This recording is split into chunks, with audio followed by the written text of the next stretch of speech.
Gak usah, tunggu temen lu sini. Kasianin. Oh, dengan pelan tuh ngajak perusahaan.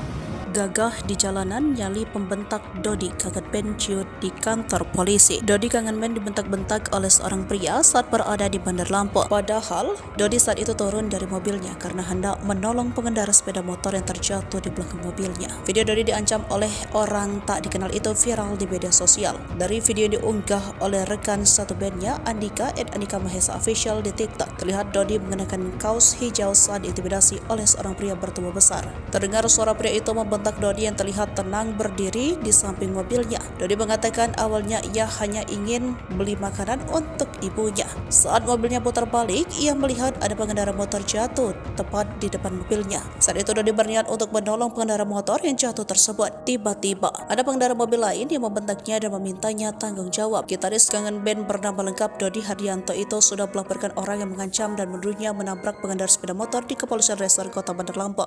Bahkan orang yang mengancam dan menuduhnya tersebut saat ini sudah ditangkap. Pelaku pun sudah minta maaf padanya. Dodi juga sempat memberikan nasihat ke pria itu agar tidak mudah terpancing emosi. Meski begitu, Dodi memastikan upaya hukum tetap akan berlanjut. Dengan demikian, ia berharap kasus ini bisa menjadi pelajaran. Aku sih sudah memaafkan, tapi aku menghargai polisi dan proses hukum tetap berjalan, ucap Dodi. Gak usah, tunggu temen lu sini. Kasianin.